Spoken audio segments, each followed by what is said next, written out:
Hello and welcome. Welcome to spring 2024. I just 2024. Wow. Do you know George Jetson would have been 4 years old this year, for those of you who may remember the cartoon. But anyway, I am Dr. Shelley Safian, and I am your Sherpa, your coach, your instructor, your whatever. I'm here to support your learning. Medical terminology, understanding medical terminology, um, is so important not only for your future career, whatever career you may be starting the path on now, whether it's you're going to go into nursing or whether you're going to go toward health information management, medical record coding, or whatever, anywhere within the healthcare industry, you need to understand the language of the land. And I'm sure that you can understand that. But we also have a bonus in learning medical terminology, and that is the fact that no way around it, at some point we're each going to become a patient or the loved one of a patient. And understanding medical terminology enables you to be more proactive in communicating with your provider. And as you may know or will learn, the more that a provider, particularly a physician, knows about a patient, the better they can help that patient, the better quality of the diagnosis, and the better quality of the treatment plan. So whichever side you're on, you being here, you get to have two benefits. You get to have the benefit from both the professional and the patient side of this equation. So there you have it. That's a lot of really good reasons to learn this. Now, understand it is a language, but it's not a normal language. And what I mean by that is there's nobody on this planet who was raised with medical terminology being their first language. Nobody. For all of us, it's a second, a third, whatever. Okay. Also, medical terminology is made up of Latin and Greek, two of your less common two of your less common languages in the world of regular life. But then we have some French thrown in, some Spanish thrown in, a little bit of English thrown in, and all of that combined is medical terminology. So I want you to understand how complex this is. And I want you to give yourself a break and take it one step at a time. Let us, the way we designed the course, let us take you one step at a time. And remember, I'm right here the entire time, ready to hold your hand, ready to stand by you and help you to answer your questions. Hey, this doesn't make any sense, or I don't understand why this is that, or whatever it might be. Okay? And just in case you were wondering, because I know there are people who are like, I don't like to ask, I don't want to bother her. Okay, so just understand that when you ask me a question and I get to answer you, it gives me purpose. It gives, right? Okay. So you just email me and I will email you back within 24 hours. And if I can't answer you in the email, which I like to do, because then you can print it out and include it in your study materials, okay? But if not, we can always set up a one-on-one Zoom or a phone call, and And the fact is you're not alone. Sometimes it feels like you're alone in an online course, but you're not alone. I'm in the class 7 days a week. Okay. So whenever it is you're going to study, I am 24 hours away from with your answer. All right. Make me happy. Make me purposeful. Ask me questions. I love it. All right. Let's look at some technical things about this course. We're getting started. You have only 2 absences permitted. Now, you may say, well, that doesn't make sense. This is an online course. It's open every day. Okay, so an absence is counted when you have gone 1 full week and not submitted any graded material.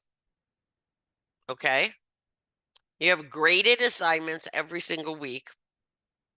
You go from Tuesday morning to the following Monday night, and you haven't submitted anything, you've not done any work, graded material, then that is considered an absence.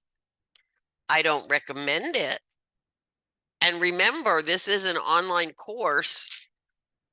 This is an online course. So, you know, there's Wi-Fi everywhere. So wherever you go, you can get your work done. You can log in and go into Connect, which we're going to talk about. I have a cough drop.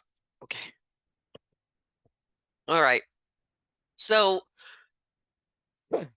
once you get made that 3rd absence, you will automatically be withdrawn from the class.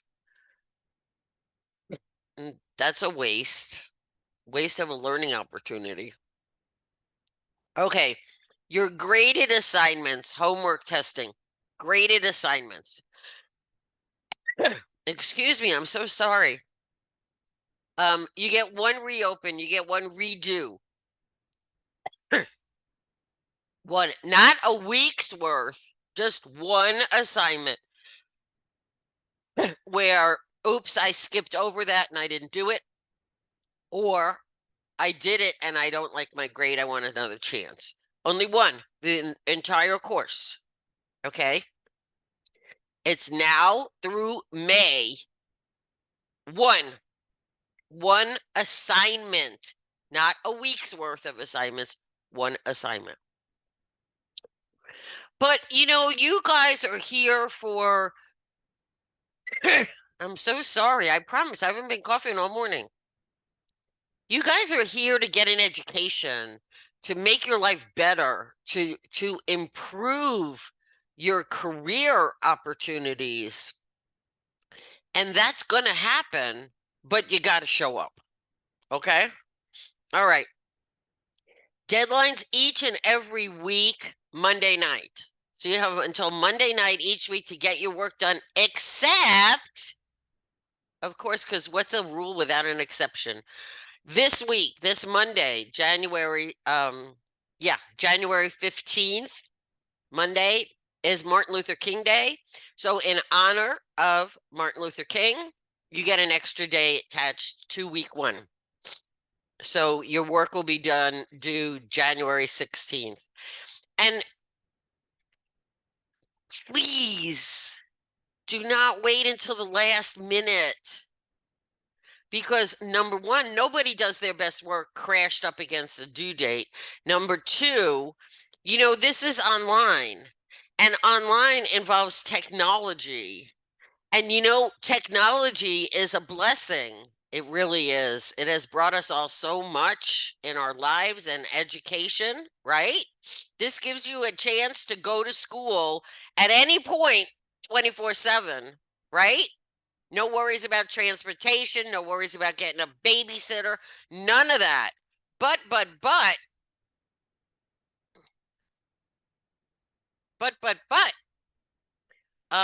you have to realize that stuff happens. And I don't think any of you can tell me that you haven't gone to technology to log into something, even if it's just to watch a movie on Netflix, and have, I don't know, something going on in the stratosphere that says, yeah, not happening today or not now or whatever. Okay. You have to realize that when time is most precious and you are up against it, that is your most likely opportunity for technology to say, nah, I'm not really in the mood to connect to the internet right now. Okay? So please don't wait till the last minute. You understand now, each week you have 7 full days, 24/7 to get your work done. Start now and plan out your study time. Plan out your time to do your assignments. Plan your time out to do the quiz. It's all part of adulting, which I know I can assure you is quite annoying sometimes. Being an adult, man. But yet here we are. You know, they said I'm too old for kindergarten. Not to teach it. I wanted to be a kindergartner. Okay, right. All right. I'm pretty sure you got my point, so let's move on. Chrome is the best, most happiness with D2L and our systems, okay? You download it for free, all right? And even if you use Bing for everything else or even Safari, whatever, I don't care. Just please take the path of least resistance.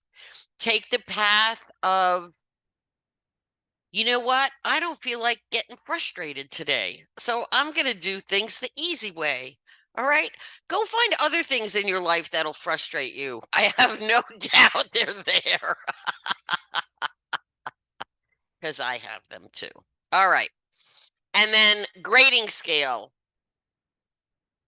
You must achieve a 74.5% final grade or higher to pass this class. If you get a 74.2 as your final grade, you get to do this all over again, all 16 weeks. How exciting is that? Not, because then you also have to pay for it again. Okay. So keep your eye on the ball. The grades will be there every week. And you also can see your grades in Connect. You see your grades in under my grades in D2L, okay? And when the least little question you have, just email me. It's that easy. How easy is that? Easy. Okay. All right. So all of your assignments, all of your graded assignments are going to be accessed through Connect, and you're going to go to the content menu across the top of your, once you're in the class, okay? You go through D2L, you open the course, you click on content. That's the menu across the top. Click on content, and you will see it's going to say start here. And let you know something. You really need to start here, okay? All right. And then follow everything, but then pairing with Connect. It may already be paired, but you just want to make sure that you can, with one click on an assignment, get right into Connect, which is up there. It's not in heaven. It's a server farm somewhere nobody ever knows, okay? But it's there, okay? And that's where your textbook is. You have your smart book for reading and learning, okay? And that's going to walk you through. And you know what's really good about SmartBook is it's going to stop you along the way and ask you some questions. Just so it's what we call chunkify. It's going to break up all that information into chunks and then say, okay, before we put any more information in your head, can we just make sure that you really understood what we presented so far? And that is really good because you don't want to get too far down the path and find out you're lost in the woods, because that's scary. If you've ever seen any horror movie, it's scary. Okay? So it's all up there in Connect, and you should just be able to click and make it happen. Okay? And if not, there's tech support available to you again with a click. Okay.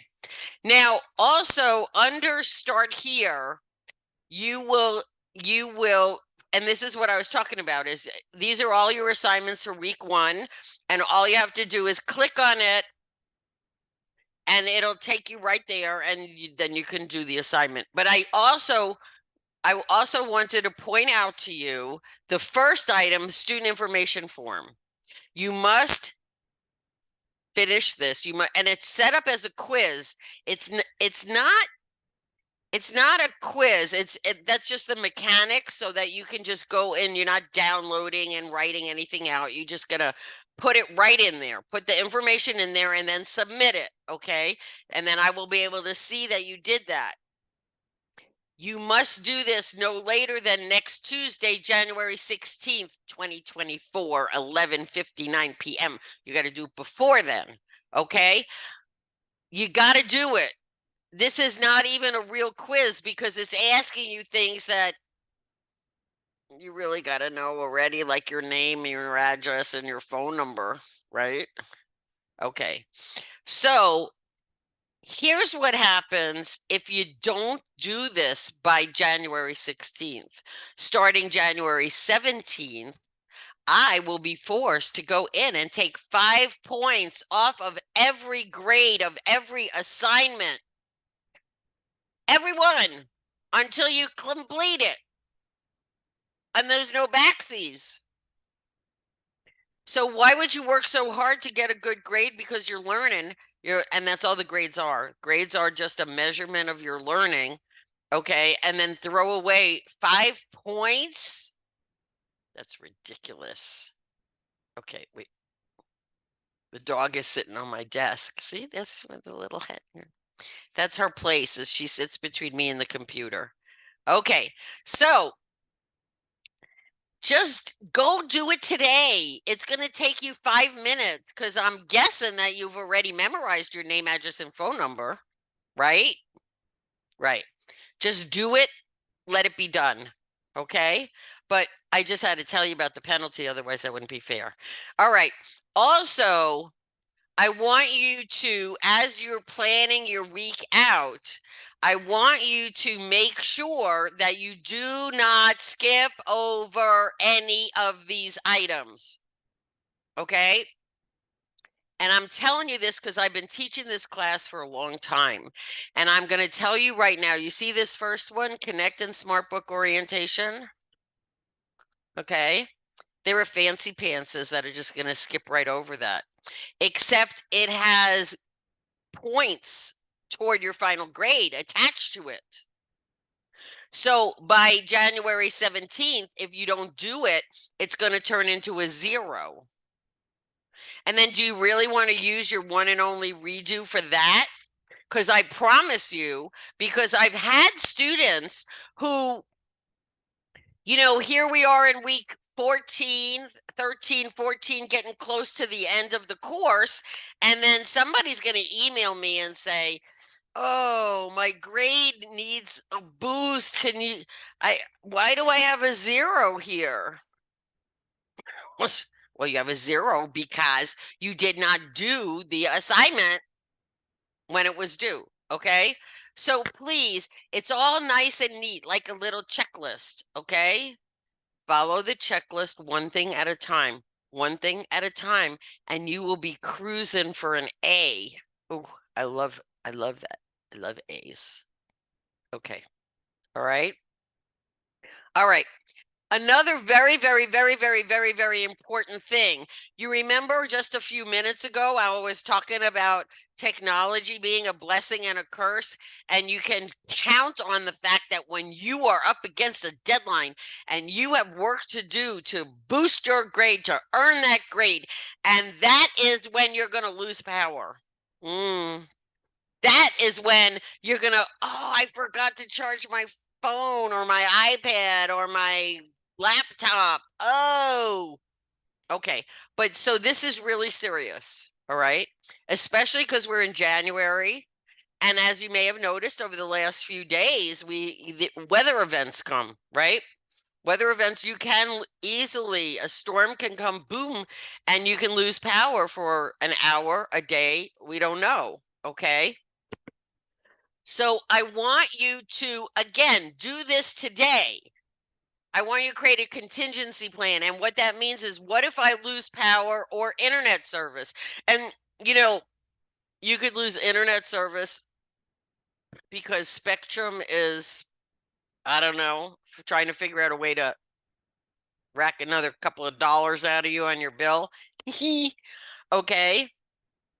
The fact is family, friends, neighbors, somebody that you know where you can knock on their door and say, do you mind if I use your computer or your Wi-Fi because I have this assignment due?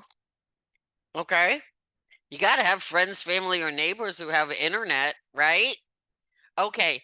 The local public library, but they have specific hours where you can go and then you cannot go. All right.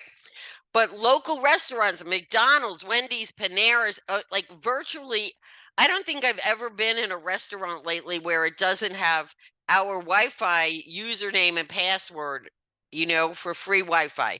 So if you have a laptop or an iPad, tablet, you can then just go have a cup of coffee and get your work done if you have to. This is not the favored way to do it. This is the, oh my gosh, way to do it. Okay. And, computers, we know, die also. They get old and they go, you know what? I don't want to work anymore. Okay. So between the time that your computer doesn't work anymore and the time you get a new computer or get that computer repaired, you again need to have a plan. Again, family, friends, neighbors, somebody's got to have a computer you can borrow for an hour and go to their house, okay? Or you may not know that, and I put Aaron Rent-A-Center because that's the one I'm most familiar with, but there are a lot of these places that rent furniture. You may be familiar with them. They also now, most of them also now rent laptop computers. So it's just some by the week. So that way, like I said, your computer dies, you got to send it in for repair. It's going to take a week. You don't want to lose a whole week of learning and coursework. So you can rent a computer for a week, get your work done, if you can't borrow one from somebody or use theirs next door. And then, of course, always the CCTC computer lab, you can come in and do that as well. Now, again, that item is just like the library, limited by accessibility hours. All right. But the point is you need to plan for this now while everything is wonderful. The sun is shining and the birds are singing and you have Wi-Fi working and your computer is working great. Now is the time to say, hey, you know what? Okay. All right. And just in case, if you don't have any friends, you can go out and make some friends now while the sun is shining and everything is working. So that way, when something happens, okay. All right. Another thing. Yes, you have your textbook. Very, very important. Okay. But I am giving you the wink, wink, nudge, nudge. Get a medical dictionary. Now, excuse me. I know the CCTC bookstore has medical dictionaries that you can go get, or you can go on any online bookseller, including this is from Amazon. You can get a paperback medical dictionary for $6.19. Okay. I want you to have a paperback dictionary because I want it to be immediately accessible as you're reading through the chapters in the textbook, as you're going through things. Yes, I want you to pick up that dictionary and look up that word and find out what its accurate meaning is, okay? Because let me tell you something, you cannot memorize this. You have to learn it. And one of the best ways to learn something and really get it in your head is repeat, repeat, repeat. Okay? You look up the same word in your medical dictionary 5 times, it will then be there forever and ever. And why is it important that you look it up in the medical dictionary is because that way what's implanted in your brain is correct. You want the accurate word and definition to be implanted in your brain, okay? Now, and just a little aside, okay? Those of you looking to go into health information management, medical record coding, we sit at desks. You can have your dictionary by your side all the time. And I have 5 medical dictionaries within arm's length of me at all times when I'm doing my work. I always just double check everything because I never want to answer you if you have a question until I'm absolutely positively sure that I'm accurate, okay? With that said, those of you looking to go on the clinical side, nursing, LPN, medical assisting, surge tech, all of you guys are out and about, which means when a doctor gives you an order, you need to be able to understand what he or she is talking about right then and there. I mean, you can't be standing next to a surgeon in an operating room and the doctor says something to you and you say, I don't quite remember what that term means. So wait right here. I'm just going to go get my dictionary and look it up and then I'll come right back. Okay. So you want to make sure that you're using your medical dictionary now while you are learning the terms to make sure that you're learning accurate definitions so you can be a success. That's good, right? Right? All right. So now I just want to kind of give you an overview of what's coming in this class, or actually it's here already because we started on Wednesday. All right. You will find that a large number of medical terms are able to be taken apart. Not all of them, but a large number of them. They're made up of a prefix, a root, and a suffix. So the prefix is often an adjective. The root is going to identify the specific anatomical site. And then the suffix is going to tell you what's going on. Okay. The suffix is going to tell you not only is this a diagnosis or a procedure, it's going to give you some specific details about that. Okay. And the reason why it's important for you to understand this is because there are times when you will encounter a medical term that has 9,000 letters in it and you don't know it, you're not familiar with it, and you don't have that medical dictionary nearby. Roxy, please stop it. Okay, sorry, she's got to go. She keeps tipping the computer. Okay. You can at least take apart the word and get some idea of what it means. And that is very, very handy. Okay. So for example, we have prefixes and again, not all medical terms have a prefix. See, medical terminology is a language that keeps you on your toes. There are no absolutes except when there are.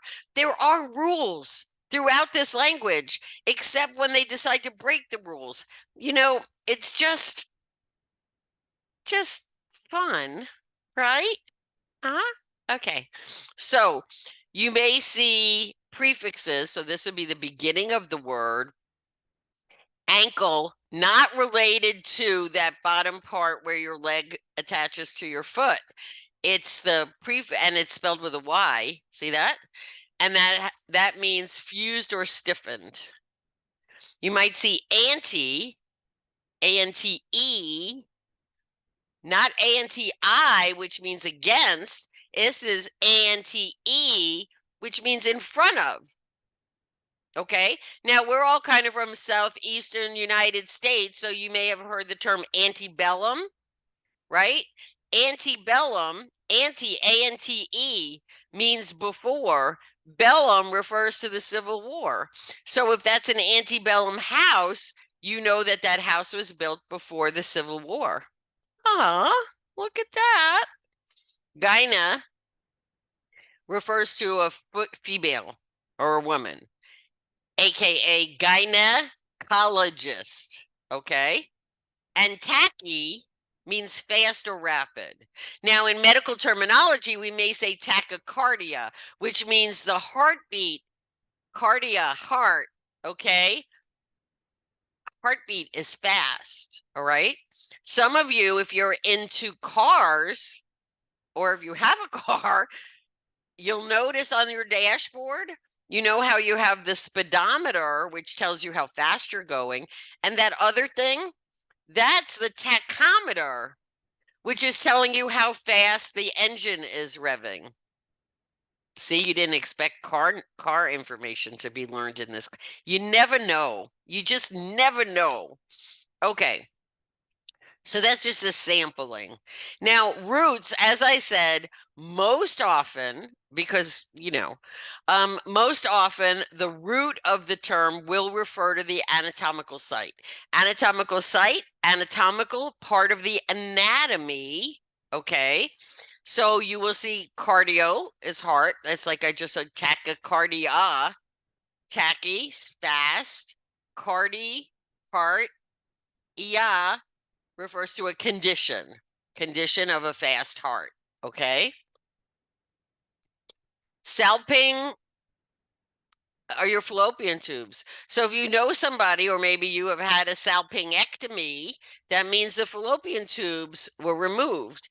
And chances are a person who's had a salpingectomy is a woman, because men don't have those pieces parts. Okay, I'm just saying. All right. Myo, M-Y-O, refers to a muscle. Nephro, and again, and I'm going to remind you of this, okay? You can't go too quickly. You got to slow down, read carefully, because you see nephro, N-E-P-H-R-O, kidney, neuro, nervous system. Big difference. Okay. So that's another thing that you got to remember. And I really recommend using your finger. Okay. Use your finger, point to the screen, each word as you're reading it. Okay. This will help your eye focus on just the one word at a time, which will help you digest. It'll help your brain go through and go, oh, I understand now. That makes a lot of sense. Okay, Jasmine, thanks for letting me know. This is being recorded, so, and I will post the link so you can always go back over through it, okay? All right, so as I was saying, the center or the root part of the word is going to refer you to what part of the body are we talking about? And ooh, there's a lot of pieces parts. Okay. And the suffix, as I said before, that's the last part of the word. And this is going to tell us whether we're talking about a diagnosis, why does the patient need care, or a procedure, what was done for the patient, or more detail about what's going on. So you may have analgesia, pain, okay? And maybe you know that an analgesia, seriously? Analgesic, analgesic,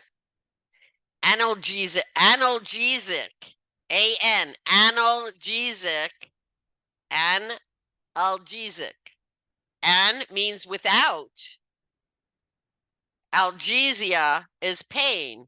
So an analgesic is a medication like aspirin or Tylenol or Aleve that takes away pain. See what you learned? Emia refers to the blood. Remember, and again, right? So why is that not a root word? Because blood is part of the body. Okay. And so you may know or heard of somebody who has anemia. Anemia. The prefix or an means without. Okay. And this is weird because I don't know what those people were thinking 3,000 years ago when they created this language, but anemia technically would mean without blood. But it just means the blood doesn't have all the components like iron or something that it's supposed to have. So we have to sometimes not take this very literally, but still you're getting an idea of what we're talking about. Itis, inflammation, right? So if I had laryngitis, my larynx, okay, my voice box, itis, inflammation, that means I have an inflammation of my larynx, also known as hoarseness or, right? Okay. All right. Lepsy is a seizure. Epilepsy, have you heard of it? Epilepsy, epi meaning around, lepsy seizure, because this is a whole body seizure, a condition. Okay. And then stenosis, which is one of my favorites. And I'm just going to tell you why. Okay. I am ready to tell you why. Okay. This is my analogy, and I try to come up with as many analogies or examples to help you remember stuff. Okay. Stenosis is a narrowing.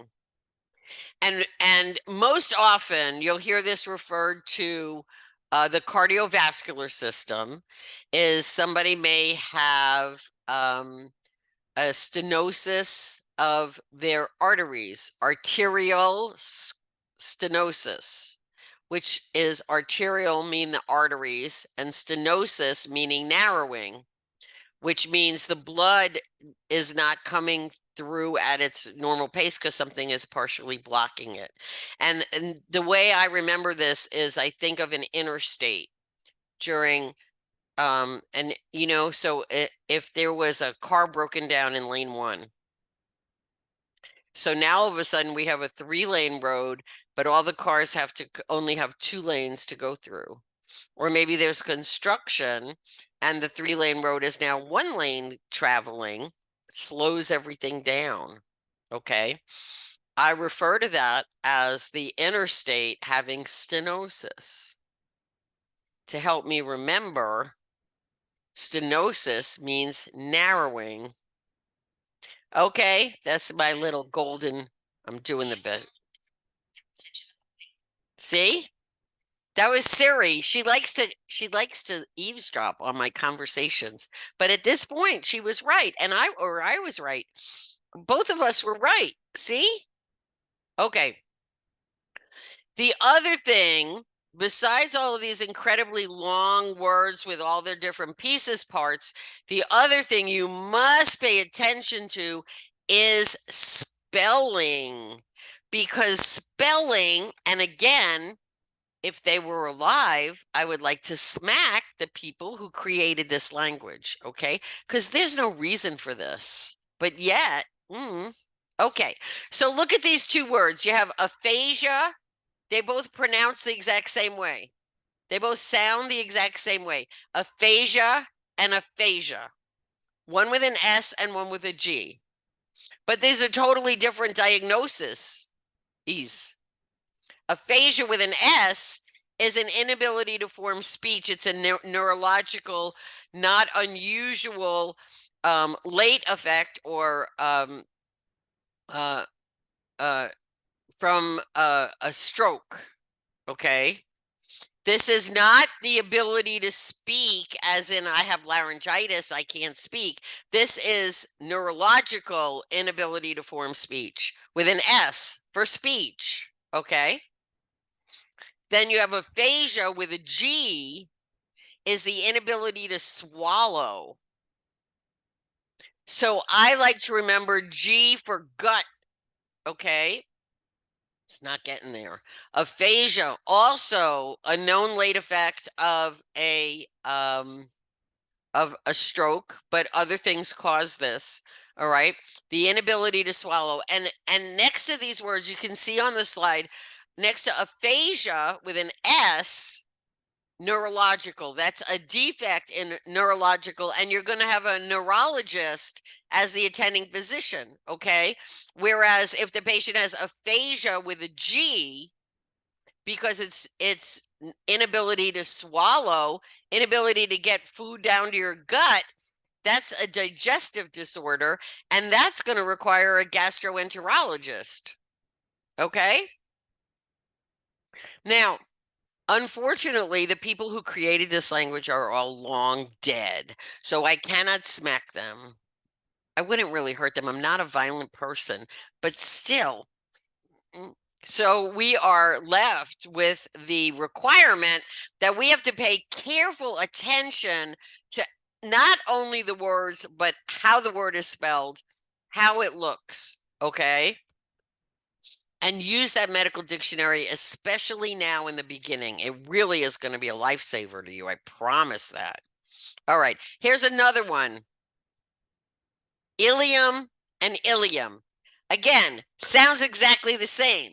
Exactly the same. Just one little letter difference. Isn't that nice? Okay. Now, ilium with an E refers to the end of the small intestine, where the small intestine meets up with the beginning of the large intestine, right there where the appendix is. Okay. Ilium with an I refers to an uppermost part of the pelvis, right here on your hip. All right. Ilium with an E, end. Ilium, E, end, small intestine. We got to call the gastroenterologist back, okay? However, if we have ilium with an I, we're talking about a part of the pelvis or right here by the hip. And in that case, we're talking about bones, which means we need an orthopedist. Nobody said it was going to be easy. I'm sorry. I didn't do this. Trust me, I never would have allowed this. All right. Now, as if things are not complicated enough, and please do not go running screaming from the course, okay? Healthcare uses an incredible number of abbreviations and acronyms. Okay.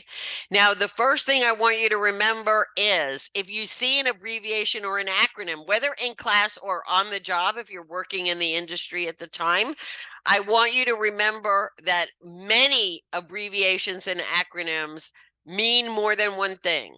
So the fact that you don't know what it means does not make you inexperienced or, the S word, stupid. You're not, okay?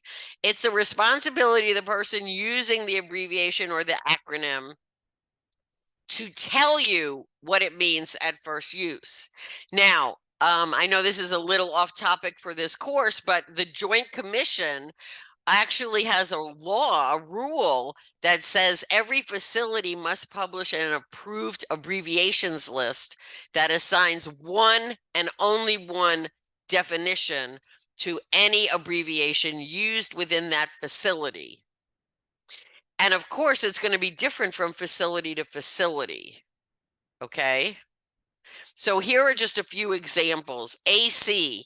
AC may mean before meals. You might see that in a prescription, okay? The dosage, take 1 tablet before meals, AC, okay? But to a cardiologist, or when we're talking about the heart, it may refer to the anterior chamber of the heart.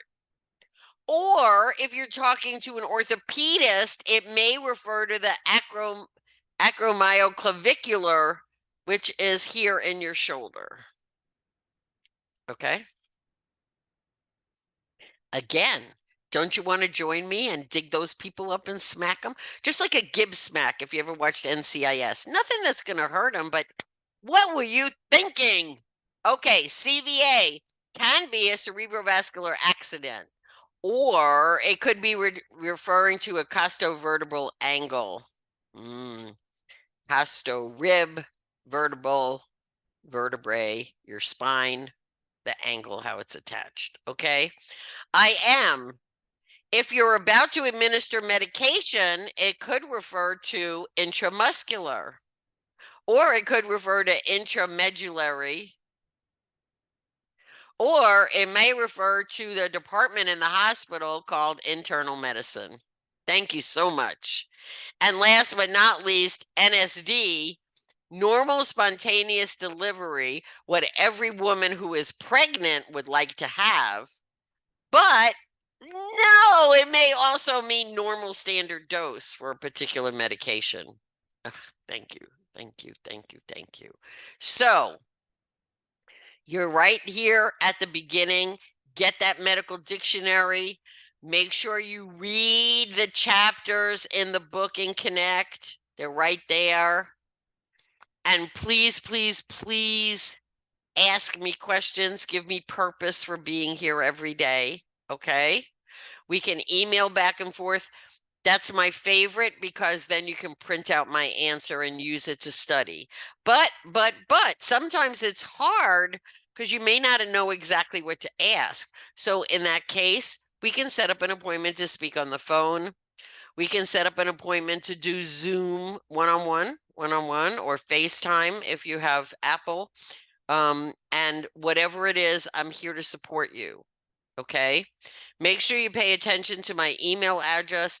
I think it might be corrected now under class list, but I just want you to pay attention because if it's the wrong email address, as happened last term, students were sending me emails and they were going into one of the rings of Saturn and I never saw them. And then the student thought, ugh, that Dr. Sapien said she was going to reply within 24 hours and never replied to me. No. So if that happens, if you don't get a reply, please double check the email address. And because I really, really, really am here every day, 7 days a week, rain or shine. Okay. All right. You all have a wonderful term. This is really good. It's really interesting when you think about the body, the human body, and it's absolutely amazing. And also think about what good you're doing. You're laying the foundation to improve your own health care and that of the one you love, as well as supporting a really successful and wonderful career. Okay? Okay. Have a wonderful day and a wonderful weekend. Oh, yeah, where it's a Friday. It's Friday. Yikes. All right. And email me and I'll see you in the classroom. Bye-bye.